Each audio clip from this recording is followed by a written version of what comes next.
Fala pessoal, fala futuro aprovado, futura aprovada. Mais uma vez aqui, Sil Everton Juan, estamos juntos aqui para continuar a nossa matriz de direito constitucional. Beleza, pessoal? Pessoal, a gente já estudou do artigo 1º até o artigo 17. E agora a gente entra numa parte mais robuscada da Constituição.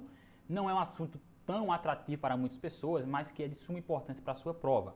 Nós estamos falando a respeito do artigo 18, onde vai versar sobre organização política administrativa dos estados, do município, da União, do DF, e aí você precisa estar apto também a ter esse conhecimento, tá bom? Não vamos aprofundar ao extremo, porque claramente, como a maioria das provas, elas vêm pedindo o quê? A letra de lei.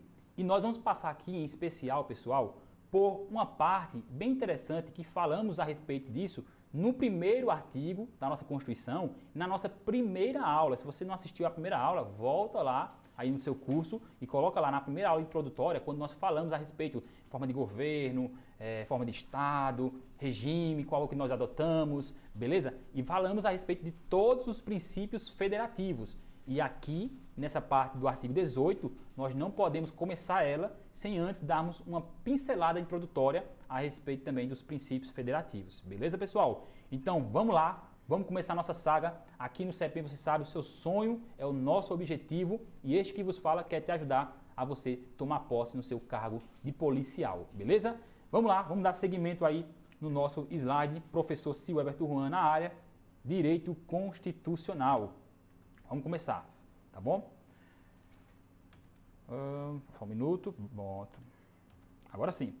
Tá aí, organização política administrativa, pessoal. E vamos trabalhar aí muito sobre os territórios, falar um pouquinho sobre a intervenção mais à frente e tudo mais, artigo 33 por diante, 34. Mas o objeto de trabalho que nós vamos ter agora com vocês é, em especial, o artigo 18, beleza? O artigo 18 vai falar sobre a organização política. Vamos começar aqui, pessoal, com alguns mapas mentais que vêm facilitando a nossa compreensão. Estado, quando nós trabalhamos aqui a pessoa jurídica Estado, esse aspecto aqui, eu quero que você entenda que nós falamos de um Estado no grau superlativo, beleza? Estado num grau superlativo, pois aqui nós estamos tratando a respeito de um Estado não apenas político, mas um Estado federal, tá bom? Ou Estado nacional. E aqui nós dizemos que esse Estado, ele representa a República Federativa do Brasil. Beleza, pessoal? Mais à frente vou explicar essa República Federativa do Brasil. Então, o Estado aqui no sentido mais genérico possível, que é um grau superlativo, Estado Federal. E aí nós citamos todos os entes. Temos o conceito aqui, é uma reunião de um povo sobre um território determinado dotado de governo soberano, beleza? Governo soberano, esse Estado aqui, ele tem um governo soberano, beleza, pessoal? Show de bola? O Estado, temos alguns elementos que você tem que tomar nota, que são povo, território, governo, soberania e uma finalidade, tá bom? Vamos lá, povo, conjunto de nacionais, a gente bem sabe isso aqui, bem de boa, né? Povo, conjunto de nacionais. Território, espaço geográfico, território também você não vai perder isso aí, é muito simples, território, falou em território, você lembra de espaço geográfico, no qual o Estado exerce sua soberania. Governo, conjunto de decisões o quê? Políticas, tá bom? Decisões políticas, massa? Temos um Estado que possui soberania, veja que esse Estado aqui que possui soberania é o Estado da República Federativa do Brasil, tá bom? República Federativa do Brasil, uma vez que a Constituição ela fala no artigo 1º que a União indissolúvel é formada e tal, e possui os seguintes fundamentos, entre eles temos a soberania. Eu não estou falando aqui que município, que o Estado no grau menor, ele tem soberania, nem tampouco a União por ser um ente federal, tá bom? Nós estamos falando aqui de Estado no grau superlativo, onde nós levamos em consideração que aqui esse Estado aqui leva em consideração todo o país. E aí nós chamamos ele de República Federativa do Brasil, que está aí na sua tela, beleza? Detentor de soberania. Aí temos uma ótica interna e uma ótica externa. O que versa a ótica interna? poder de impor ordem jurídica, beleza? Através de suas leis, etc. E ótica externa, dever de observância da igualdade entre os estados, princípios que nós iremos adotar, tá bom? E a finalidade, qual é a finalidade? Atingimento do bem comum, sempre é o bem comum, tá bom, pessoal? Então aí temos um conceito de Estado. Você não pode ir para a sua prova sem tomar ciência de que quando falamos em Estado num grau superlativo, nós não estamos levando em consideração o Estado como aquele ente político da administração pública direta somente, que temos ali deputados, um povo e tudo mais. Não. Quando eu falar Estado Federal ou Estado Nacional ou República Federativa do Brasil, eu estou alavancando o nome Estado para um grau muito maior e nível de país. Beleza, pessoal? Por isso que nós temos uma República Federativa do Brasil. O que é isso? É a junção de todos os entes políticos. Beleza? Simples, rápido, objetivo, você já sabe um conceito muito importante para a sua prova, principalmente para você dominar a linguagem jurídica que as provas elas também vêm pedindo. Beleza? Vamos lá, seguindo aí, pessoal. Temos agora alguns princípios federativos. Então, princípios o quê? Federativos. Vamos começar aqui falando a respeito da forma de Estado, que faz parte de um princípio federativo. Estou cada dia melhor com essa caneta, hein? Princípio federativo. Você não pode ir para a sua prova sem dominar esses princípios federativos. E aí vem sempre uma pergunta embaixo que no decorrer da aula eu vou sempre respondendo ela. A repartição no exercício do poder em função do território, e vamos entender agora que nós temos alguns princípios federativos. O primeiro dele é a forma de Estado. Forma de Estado. Qual é a forma de Estado? Nós temos algumas que existem. Eu não quero que você se atenha às outras que não são a que o Brasil adota. A que o Brasil adota, eu já quero deixar bem claro para você, a que o Brasil adota é um Estado, olha só, federado ou federação, beleza? Nós não citamos no Brasil um Estado unitário, tampouco confederação. Quando nós falarmos, pessoal, em Estado unitário, nós estamos centralizando o poder único e exclusivamente em um ente político. Professor, e hoje, como é que é o Brasil? O Brasil não é um Estado unitário. O Brasil é um Estado federado, beleza? Nós temos uma forma de Estado. Qual é a forma de Estado atualmente? Federação, beleza? A federação é a forma de Estado que temos adotado como princípio federativo. Show de bola, pessoal? Quais são as características que temos como princípio federativo e forma de Estado federação? Nós temos uma federação que, diferentemente da unitária e diferentemente da confederação, veja, na unitária nós temos o poder centralizado único e exclusivamente num ente político. Por exemplo, uma monarquia. Uma monarquia, o poder está ali no rei. E o rei ali ele vai ter um sistema o quê? Um sistema unitário, onde ele vai tomar decisões, onde em toda a jurisdição dele abarca toda a territorialidade. Na federação não. Na federação temos um poder repartido entre os entes políticos. Beleza, pessoal? Então, aqui você já mata na sua prova questões que podem vir. Qual é a forma de Estado? Aí vai vir lá, republicana, monarquia, gente, unitário, tá errado. Forma de Estado adotada no Brasil é a federação. Coloca aí no seu caderno e corra pro abraço, tá bom? Então, você não vai perder nada. Você vai conseguir agora matar muitas questões de prova só com essa observaçãozinha simples, que já não é na Constituição. Isso aqui é antes da Constituição, beleza? Então, forma de Estado, federação. Por quê? Porque o poder é descentralizado, beleza? Descentralizado, olha que legal. Além disso, na federação nós temos cada ente descentralizado possui o quê? Autonomia política. Isso aqui, galera, você tem que levar para a sua prova que nenhum ente é soberano. Todos são autônomos, mas nenhum é soberano. Todos são independentes, mas nenhum é soberano. Todos possuem sua auto-organização e não há hierarquia. porque são o quê? Autônomos.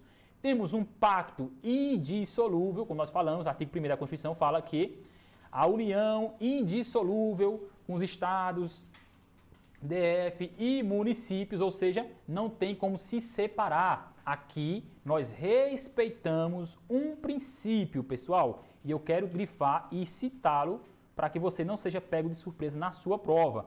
Falou em que não se separa, nós falamos de um princípio. Qual é o princípio? Nós temos o princípio da vedação, deixa eu colocar aqui para você, vedação, show de bola? Vedação, ao que, professor? Há o direito de secessão, tá bom? Secessão.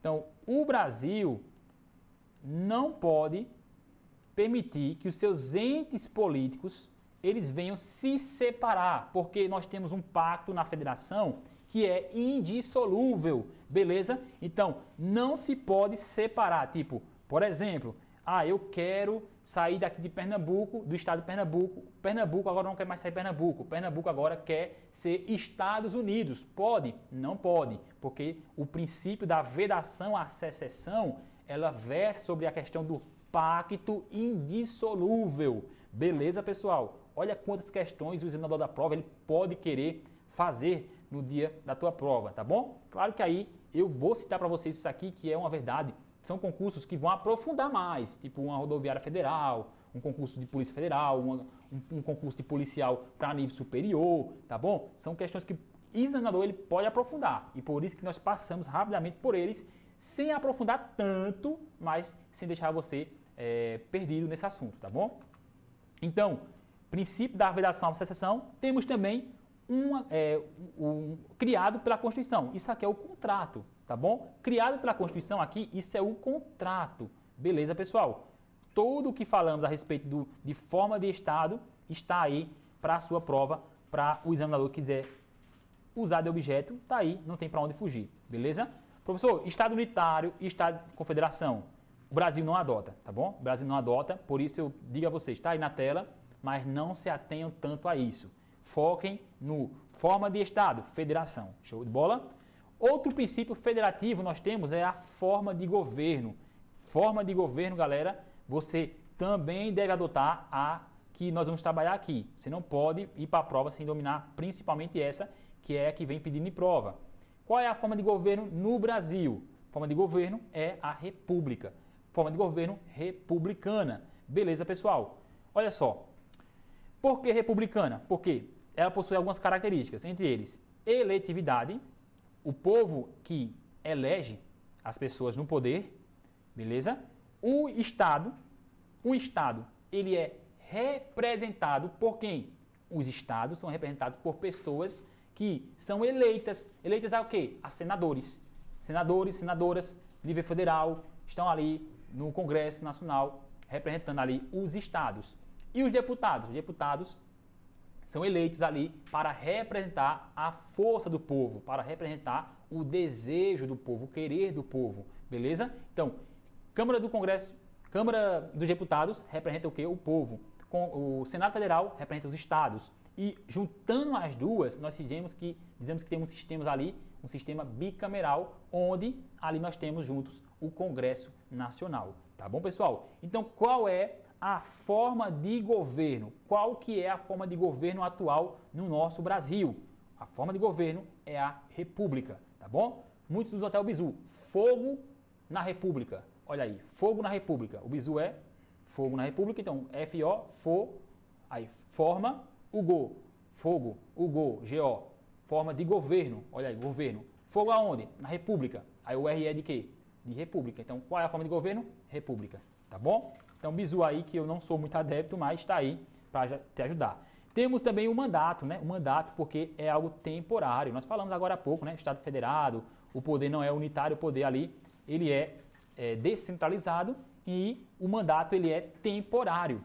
Tem o dever de prestar contas, tá bom? Dever de prestar contas. E tá aí, pessoal, para vocês tomarem nota, forma de governo. Também existe aí a monarquia. A gente sabe que a monarquia é diferente da república, porque a monarquia vai ter vitalidade, hereditariedade, não presta conta porque o rei ele é irresponsável, né? Antigamente, em 1824, pessoal, isso aqui já é um pouquinho de história, 1824 nós tínhamos o rei Dom Pedro I, onde naquela época nós não tínhamos democracia, nós não tínhamos aqui um regime republicano, uma forma de governo republicana. Antes nós tínhamos o quê? Uma monarquia. Veja só que o Brasil sim já foi monarquia, onde tínhamos um rei ali com um poder centralizado, unitário, tá bom? Onde ele tinha ali a vitaliciedade, a hereditariedade, onde ele era irresponsável por alguns atos, beleza? Então, hoje não é mais assim. Show de bola? Hoje nós temos o quê? Forma de governo republicana, beleza? Então, se atenha a isso. Outro princípio federativo, sistema de governo. Pessoal, o sistema de governo, qual é o que se adota atualmente, pessoal? E você está cansado de saber que é o presidencialismo. Professor, temos outro sistema? Existem outros sistemas, mas o mais importante que você leva para a sua prova é o presidencialismo. Por quê? Porque no presidencialismo é uma pessoa que detém chefia de poder, tá bom? Chefia de governo interno e externo. Ele tem independência, ele tem mandato por prazo certo, ele tem responsabilidade perante o povo. Se cometer alguma irresponsabilidade, ele pode cair num crime de improbidade administrativa, tá bom? Num crime de responsabilidade. Tem a chefia monocrática, tá bom, pessoal? Então, são características do sistema de governo. Aí, o que é que muitos falam? Bizu, o presidente é sistemático. O presidente é sistemático. Aí você lembra logo, sistemático, presidente, opa! Então isso é o quê? Sistema de governo presidencialista. Beleza, pessoal? Onde nós temos ali a ótica interna e externa, que muitas vezes vem caindo em prova. Mas o que mais cai em prova é o seguinte, o chefe do Executivo Federal, que atualmente é o presidente da República, Bolsonaro, ele possui vamos dizer assim, esse poder dúbio, onde ao mesmo tempo ele é chefe de governo, tá bom? Ele é o chefe de governo interno e ele é o chefe de governo interno. Beleza, pessoal? Então ele tem toda essa autonomia, essa competência, essa atribuição que a Constituição lhe outorgou. Show de bola, pessoal? Então, cuidado, leva isso para a sua prova. Não adotamos o parlamentarismo, temos aí características do parlamentarismo. Como eu falei, não se apega tanto a isso. Deixei aí no quadro, porque se você tiver uma curiosidade, você dá uma passadazinha e tal por leve, mas não é tão importante para a sua prova, uma vez que a banca ela vai dizer o sistema de governo atualmente adotado pelo Brasil é o parlamentarismo. Nós não falamos em parlamentarismo, tá bom? Deixei aí como observação e você vai lembrar que nós falamos sobre presidencialismo, beleza? Anota no teu caderno, senão tu esquece. Show de bola, pessoal? Vamos lá, dando sequência para o último princípio da federação, que é o regime de governo. Isso aqui você tem que saber. É o mais tranquilo, né? Porque a própria Constituição vai falar, né? Todo poder emana do povo, que o exerce por meio dos seus representantes eleitos diretamente ou indiretamente através do voto, do plebiscito e tal, referendo, essas coisas. Mas o regime, qual o regime? Democrático, tá bom? Nós vivemos numa democracia, um pluralismo político, uma diversidade de pensamentos, tá bom? Nós pensamos diferentes e é justamente isso que diz respeito ao regime de governo, beleza? Não é um regime ditatorial, é um regime democrático. Então, o que é que tu leva à prova? Regime de governo. Qual é o regime de governo? Democracia. Estou grifando para vocês aí, pessoal, olha aí. Democracia, show de bola? Não há, quer dizer, há participação do povo, há a participação do povo e o governo é estruturado de baixo para cima. Pelo menos tinha que ser assim, né, pessoal? Tinha que ser assim na prática. Então tá aí, democracia. Nós não vivemos em uma autocracia, tá bom? Onde não há participação do povo e governo estruturado de cima para baixo. Nós vivemos numa democracia, tá bom? Regime de governo, então tá aí, democracia, beleza? Difícil? Fácil? Anota, senão tu esquece, beleza? São coisas, são detalhes que a prova vem pedindo, mas eu peço a você, mais uma vez, atenção especial. Volta na primeira aula e você vai ter ciência de que nós estudamos todos esses princípios federativos com os bizus, tá bom? E uma forma mais enxuta. Aqui eu só esquematizei para ficar um pouquinho também mais fácil para você. Tá bom, pessoal? Mas a gente já estudou isso aqui no primeiro artigo. Contudo, para estudar o artigo 18, temos que passar necessariamente novamente por eles. Tá bom? Pessoal, agora entramos diretamente aonde? No texto de lei. Título 3 vai falar, no artigo 18, sobre a organização política administrativa. O que é que fala o artigo 18? A organização político-administrativa da República Federativa do Brasil compreende a União, os Estados, o Distrito Federal ó, esse aqui de aditivo, e os municípios. Ponto. Aqui já é objeto de prova. Professor, como assim? Aqui, pessoal, quero que você fique apto a responder qualquer questão de constitucional aqui. Veja, ele coloca o aditivo de I, municípios. Então, acabou. Professor, cadê os territórios? Gente, territórios. Olha aí, estou colocando para vocês, territórios. Territórios não estão aqui elencados no artigo 18, tá bom? Então, se vier na tua prova assim, a organização política administrativa da República Federativa do Brasil compreende a União, os estados, o DF, os municípios e os territórios, a prova vai estar o quê? A questão vai estar o quê? Errada. Territórios não fazem parte aqui da organização política administrativa. Outra questão aqui pode vir na tua prova é a questão da autonomia. Olha só, a Constituição vai dizer que esses entes aqui, a União, Estado, DF, municípios, todos são o quê? Autônomos. Aí vai vir a prova e vai dizer que território é autônomo. Território não é autônomo, tá bom, pessoal? Território é o filhinho da União. A União que vai criar e fazer ali o território.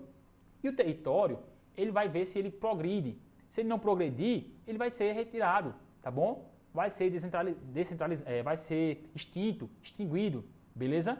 Então, território é o filho da União. Para você levar a sua prova é que não possui autonomia, território, e não existe território hoje no Brasil. Beleza, pessoal? Não existe território hoje no nosso Brasil. Até existia, até algum tempo atrás, né? Fernando de Noronha, até um certo tempo atrás, era território, hoje não é mais. Hoje ele foi agregado aonde? A Pernambuco. Beleza, pessoal? Então, cuidado, porque território ele não está ali entre os entes da administração pública direta e território não possui autonomia. Show de bola? Então, quem é que possui autonomia? Veja, União, Estado, DF e municípios. Todos o quê? Autônomos. Então, aqui nós falamos que esses entes, eles possuem autonomia. Como é que a prova vem, professor?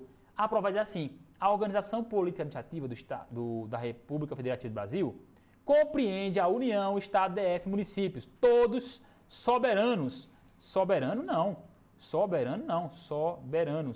Professor, e quem é que é soberano aqui?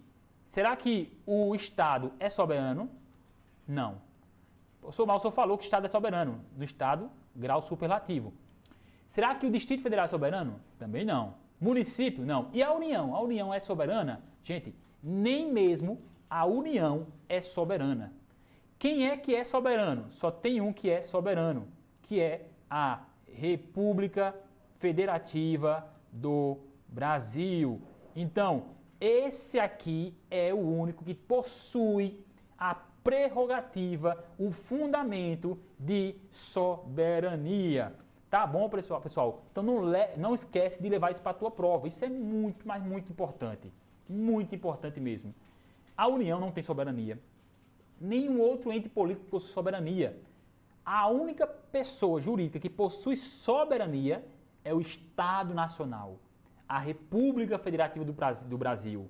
Tá bom? É essa entidade, é esse ente jurídico político que possui soberania. O que a União possui é o que os outros possuem também, que é somente autonomia. A autonomia é onde você vai ter ali as faculdades administrativas. Você, por exemplo, dentro do município, vão ter a forma de você se autogovernar, a forma de você autolegislar, a forma de você se auto-administrar. Dentro do Estado, a mesma coisa. Dentro da União, a mesma coisa. Dentro do Distrito Federal, a mesma coisa. Dentro do território, não necessariamente. Tá bom? Por isso que eu digo que a União, os estados, o DF, os municípios possuem autonomia. Somente isso, autonomia, que é a capacidade de se autolegislar, autogovernar, autoadministrar, ter suas próprias finanças, beleza? E é somente isso. Professor, desses aí, qual é o maior?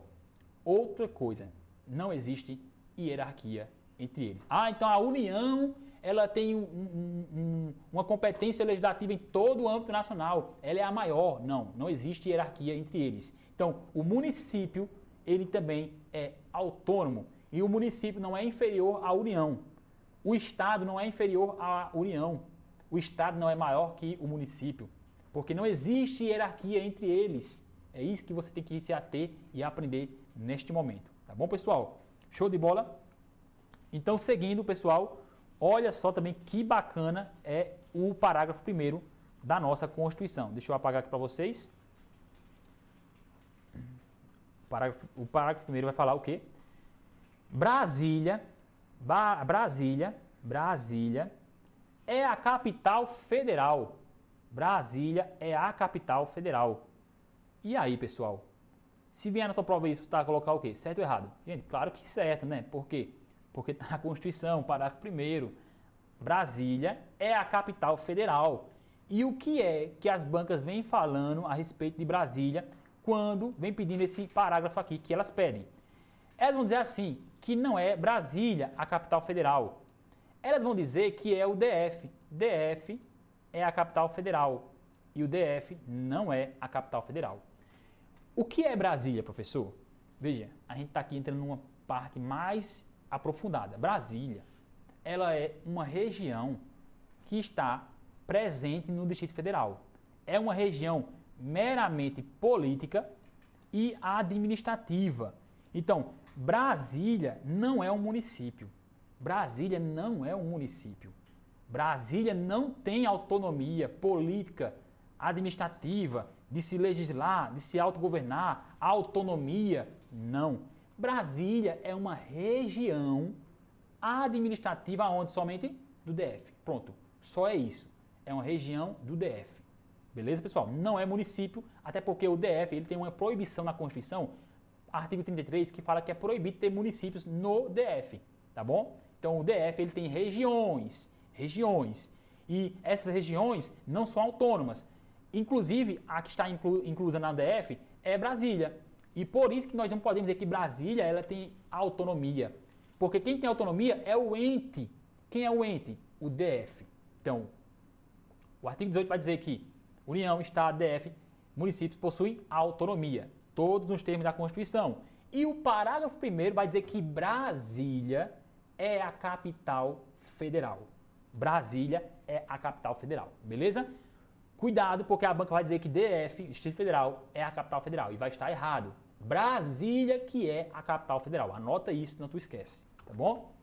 Então tá aí. Você não vai esquecer nunca mais isso aí. Tá bom? Vamos lá, dando um adianta aqui. Parágrafo 2º vai dizer o seguinte. Parágrafo 2º. Vai falar um pouquinho também sobre os territórios e vocês têm que tomar nota. Os territórios federais, nós falamos que território federal não existe mais no Brasil até agora, não existe, pode existir amanhã, pode existir depois, mas não existe. Eles integram a quem? Integram a União, porque é a União que cria eles. Então a gente fala que a União é o pai do território, tá bom? Integram a União e sua criação, olha só, sua criação, transformação em Estado ou reintegração ao Estado de origem serão regulados em lei. Que tipo de lei? Lei complementar. Beleza, pessoal? Então, lei complementar, ela cria, transforma, reintegra os territórios.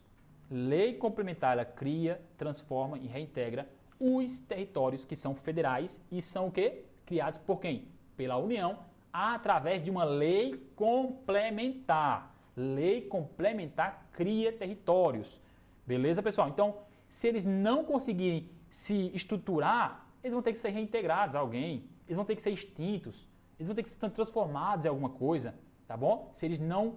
eu criei um território federal, não houve um avanço, então ali a gente vai ter que fazer alguma coisa, porque continuar do jeito que está, não pode, tá bom? Então é assim que vem na tua prova, cuidado com essas palavrinhas. Parágrafo 3º da nossa Constituição vai dizer assim, ó, os estados podem. Agora já saímos de territórios para estados. Os estados podem o quê, professor? Incorporar-se entre si, subdividir-se ou desmembrar-se para se anexarem a outros, ou formarem novos estados ou até mesmo territórios que são o quê? Federais. Então, é possível de se juntar um estado com outro? Sim. O que não é possível é os estados saírem da República Federativa do Brasil, em respeito ao princípio federativo também da vedação ali à secessão, ou seja, não pode se separar. Mas eu quero me unir, me anexar a um novo estado. Posso? Posso sim. Quero criar um novo estado. Posso? Pode sim. Tá bom, pessoal? Tem que respeitar esses critérios aqui na Constituição Federal. Então, os estados podem incorporar-se entre si, subdividir-se ou desmembrar-se para se anexarem a outros ou formarem novos estados ou territórios federais. Show de bola? Mediante o quê? Como é que eu faço isso? Primeiro, mediante a aprovação da população. E você estudou comigo, meu aluno, minha aluna, que mediante a participação, a aprovação da população, nós usamos alguns mecanismos do direito político. Quais são os mecanismos que o povo aprova? Aqui nós temos que ter mediante o quê? Diretamente interessado através do plebiscito. Então é plebiscito. E do Congresso Nacional, por lei, o quê? Mais uma vez aparece a palavrinha. Olha só que legal, pessoal. Você não pode esquecer isso aqui também. Mais uma vez aparece a palavrinha lei complementar, lei complementar,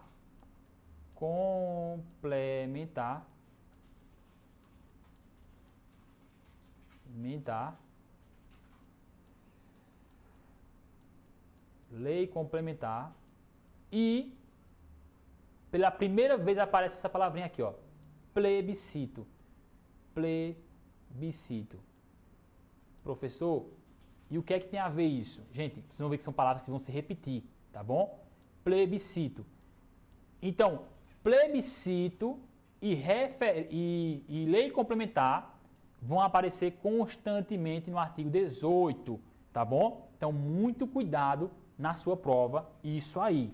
Show de bola, pessoal? Veja que a gente falou no inciso anterior, falamos o quê? Olha aí, os territórios federais, União e sua criação, transformação e tudo mais, regulados por lei o quê? Complementar, tá bom? Olha só. Então, para regulamentar um território, precisa de uma lei complementar. Show de bola? Vamos começar agora o parágrafo 4º, finalizando daqui a pouquinho já essa aula de hoje. Tá muito legal essa aula de hoje, muito importante. Olha só o que é que diz. A criação, cadê? Pronto, aqui. A criação, incorporação, fusão, desmembramento dos municípios far-se-á por lei estadual. Beleza, essa parte aqui é lei estadual. Dentro do período determinado em lei complementar. Apareceu de novo, lei complementar, tá vendo? Eu falei. Já é a terceira vez que aparece a palavra lei complementar, tá bom? Dependerão de consulta prévia. Opa, mais uma consulta prévia. Mediante quê? Plebiscito. Você estudou direitos políticos, né? Artigo 14 e tudo mais, falando sobre o plebiscito. Consulta prévia. Olha aí, plebiscito aqui de novo. Olha aí, lei complementar de novo. Então, você não pode ir para a sua prova sem dominar, ao mínimo, pelo menos, esses bizus. Plebiscito sempre aparece. Lei complementar sempre aparece. As populações, municípios envolvidos, após a divulgação dos estados de viabilidade municipal, apresentados e publicados na forma da lei. Então, olha só que bizu muito top. Na dúvida, para responder questões, assinale, aqui está com plebiscito e lei complementar. Você vai matar muitas questões aí. Só aí você mata muitas questões. Bizu topado que eu estou lhe passando. Ninguém vai falar isso aí na internet para você, em algum outro lugar. Esse bizu aqui foi eu que inventei. Falou de plebiscito e falou de lei complementar, 99% das vezes a tua questão vai estar certa. Por quê? Porque Porque as bancas, quando querem brincar com você, ela vai dizer que é lei ordinária, lei orgânica, lei até mesmo estadual, ou vai dizer que é um referendo. Então, se você vê que já tem lá lei orgânica, lei ordinária, referendo, vai estar errado. Porque os parágrafos ali, eles versam sobre lei complementar, eles falam sobre plebiscito. Então, muito cuidado com a sua prova quando vir isso, tá bom? Falou em alguma coisa que não seja relacionada à lei complementar e ao plebiscito, você já meio que fica com um alerta, tá bom? Fica com um alerta. Show de bola? Então, bem simples e objetivo isso aí. Para finalizarmos a aula de hoje, artigo 19 vai falar o seguinte: é vedado, é proibido à União, aos estados, ao DF e aos municípios. O que é proibido, professor? Primeiro, estabelecer cultos religiosos ou igrejas, supervisioná-los, embaraçar-lhes o funcionamento ou manter com eles ou seus representantes relações de dependência ou aliança, ressalvado, na forma da lei, a colaboração de interesse público. Também é proibido pela Constituição aos entes políticos da administração pública direta, União, Estado, DF, município, recusar, eles não podem recusar o quê? Fé a quem? Aos documentos públicos. E terceiro, é proibido a eles criar distinções entre brasileiros ou até mesmo preferências entre si. Show de bola? Olha só como o examinador ele pode usar aqui esses incisos para elaborar uma questão de prova contra você, tá bom? Ele pode dizer que é proibido estabelecer cultos religiosos em todas as hipóteses. Falso, porque temos uma ressalva aqui, ó, ressalvado na forma da lei a colaboração de interesse público. Então o Estado aqui tem que ter muito cuidado com isso aqui, porque há um princípio sendo respeitado aqui no Brasil. E o Brasil ele não pode se envolver com a igreja católica, igreja evangélica. Ele não pode se envolver com nada, porque o Estado ele tem que ser independente, uma vez que o nosso Brasil ele respeita o princípio da laicidade, tá bom? Laicidade. O Estado é leigo ou laico, laicidade, tá bom? O Estado, ele é laico, Estado laico, tá bom? Laico ou leigo, tá bom? Também pode vir na tua prova que o Estado, ele é não confessional, tá bom? Não confessional. Isso quer dizer que o Estado, além de laico e leigo, ele não confessa uma religião definida, tá bom? Então a gente tem hoje no Brasil muitas religiões, tudo mais, democracia, parará, nós sabemos disso. Contudo, a Constituição diz, não pode ter, estabelecer uma união religiosa e tudo mais, salvo na forma da lei para colaboração de interesse público. Então a igreja, por mais que não possa se envolver com a política, por mais que não possa se envolver com a igreja, há alguns trabalhos de interesse público que a igreja presta, tá bom? E em consonância a isso, a igreja ganha um bônus de alguns benefícios na Constituição Federal. Por exemplo, a igreja não paga imposto, tá bom? Igrejas não pagam imposto, seja católica, evangélica, qual for. Beleza, pessoal? Então não pode se envolver, salvo interesse público. Se tiver um interesse público em jogo, pode sim. Uma vez que a igreja ela faz um pleno trabalho de restituição de pessoas que estavam na droga, mudam muitas pessoas, coisas que às vezes o Estado não consegue. E aí pode ter ali um acordo entre as partes por fim do interesse público, tá bom? Vamos voltando aí para finalizar a aula de hoje. Recusar fé aos documentos públicos. Então, se alguém ali recusar fé aos documentos públicos, está ali sendo uma pessoa que está se enquadrando em uma das vedações da nossa Constituição.